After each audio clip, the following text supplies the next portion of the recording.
جزو جدیدترین کتاب‌های گرویس هم هست، همین فلسفه مراقبت. بعد نیست یه توضیح راجع به این عنوانش بدم، چون ما در فارسی یک کتاب دیگه‌ای داریم که کتاب معروفی هم هست و احتمالاً خواننده‌هایی که ممکنه مخاطب این کتاب باشن ممکنه با اون کتاب هم برخورد کرده باشن، خونده باشن یا تصمیم داشته باشن بخونن و اونم کتاب مراقبت و تنبیه فوکوه. در واقع اینجا این توضیح لازمه که این مراقبت و اون مراقبت معادل یک کلمه نیستن. اولا خب فوکو به فرانسوی می نوشت، ولی همون کتاب فوکو وقتی به انگلیسی هم ترجمه شد، کلمه‌ای که برای عنوانش به کار رفت که اگر اشتباه نکنم دیسیپلین باید باشه، خب با کلمه‌ای که در انگلیسی این کتاب به کار رفته فرق میکنه. این کتاب کره اصطلاح مراقبت درش، ولی این به این معنا نیست که اینها با هم هیچ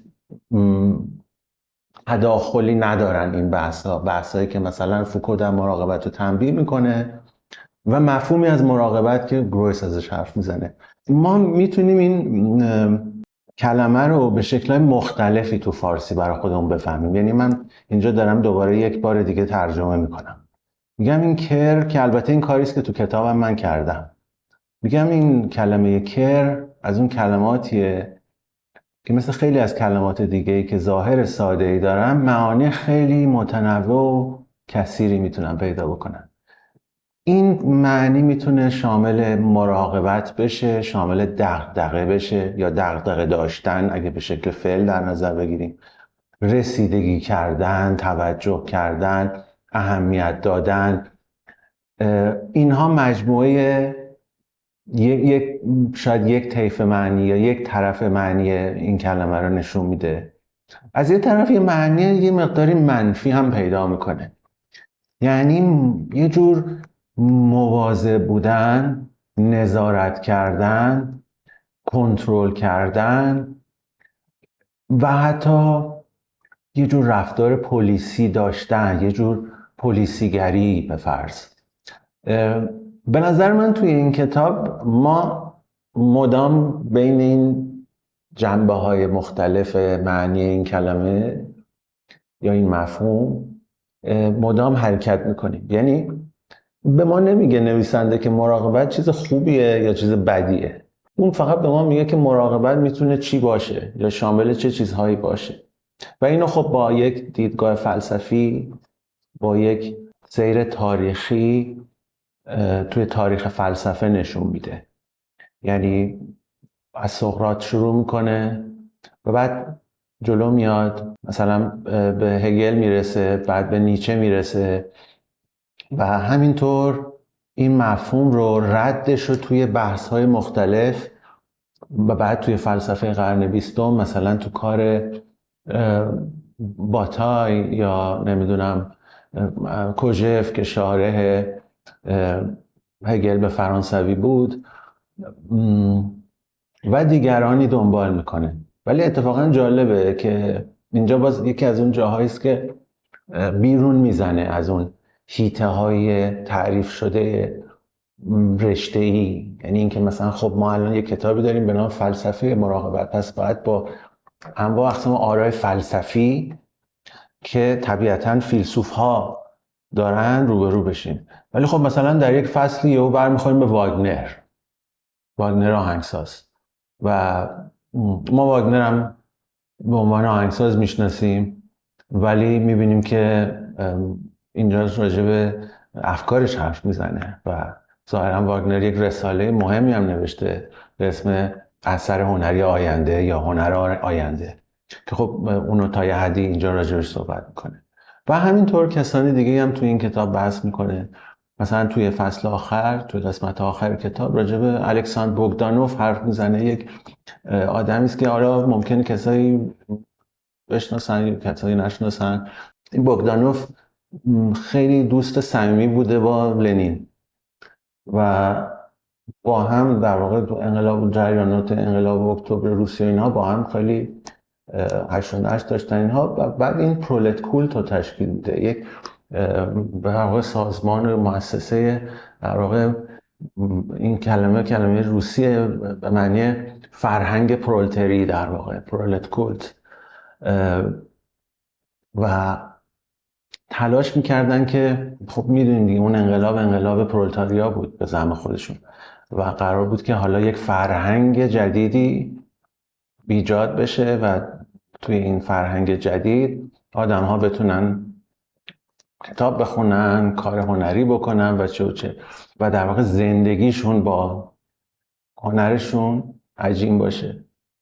و البته همه چی اینقدر خوب و خوش پیش نمیره، یعنی به یک جاهایی میرسیم که جالبه توی این کتاب بهش برمیخوریم. از این جهت بازم میگم این جنبه ها گذاشتن بیرون از اون حیطه کانونی فلسفه باز توی این کتاب هم مشاهده میشه و اون چیزی که من بهش میگم یه نوع تفکر نامتعارف، تفکری که شاید از این جهت بی ربط نیست که اینقدر جستار می نویسه این نویسنده، چون جستار هم به نظر من یک جایی است که تو میتونی حرف خودتو بزنی و زیاد در بند این نباشی که پژوهش‌های آکادمیک چطور پیش رفت، من حرفم که میزنم چقدر بر مبنای داده ها صدق میکنه یا نمیکنه، بلکه من حرفمو میزنم و در واقع حکممو میدم. یه مقداری اینجا کتاب در واقع با نیرو کار میکنه، با وارد کردن یه نیروهایی به ما و این نیروها به شکل‌های مختلف و از جهات مختلفی به ما وارد میشن. باز من مترجم این کتاب حداقل به سهم خودم نمیتونم بگم که گرویس ما رو به کدوم سمت میبره. گرویس به ما سمت و سوهای مختلف رو نشون میده و ما میمونیم و در واقع آزادیمون که با این همه سمت و سو چه کار کنیم و به کدوم سمت میتونیم بریم، که البته این به این معنی نیست که ما هر جایی هم دلمون خواست میتونیم بریم، یعنی اینقدر معنی برداشتم از آزادی اینقدر آزاد نیست. به هر حال اون وجه دیگه مراقبت هم هست، یعنی ما همزمان که داریم آزادانه عمل میکنیم داریم مانیتور هم میشیم. به خصوص امروزه سیستم های مراقبت شکل های مختلفی پیدا کردن. شما وقتی وارد یه آسانسور میشی، وارد کابین یک آسانسوری میشی، اون گوشه بالا یه دوربین هست و اون داره تو رو میبینه و این خودش حرکت تو رو، رفتار تو رو، اطوار تو رو شکل میده.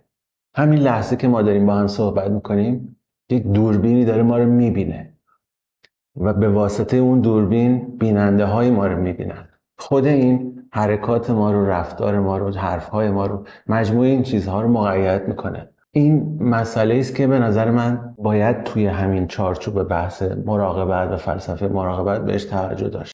ضمن اینکه من یه چیزم بگم راجع به این زمینه شکل‌گیری این کتاب.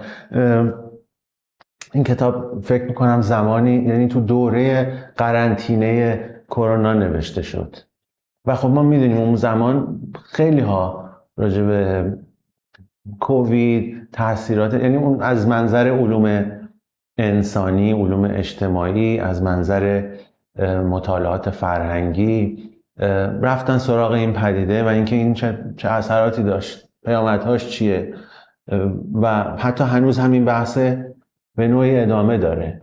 یعنی ما در واقع هنوز هم میتونیم اون رو یه نقطه‌ای در نظر بگیریم و خیلی از مسائل امروز رو از اون چشم انداز دوباره تحلیل بکنیم.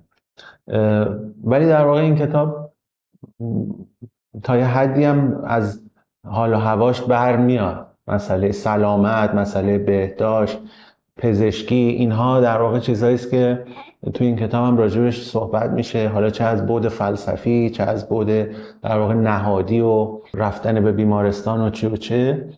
ولی به نظر من جذابیتش در اینه که فقط راجب به کووید و اون اتفاق نیست، بلکه مفهوم مراقبت که توی اون دوره هم خیلی مهم شد. شاید خیلی ها به هم میگفتن که مراقب همدیگه باشید، مراقب خودتون باشید، مراقب سلامتتون باشید. این رو در واقع برجسته کرد و فکر میکنم از توش کاری بیرون اومد که امروز هم قابل خوندنه. یعنی به اصطلاح تاریخ مصرف نداره.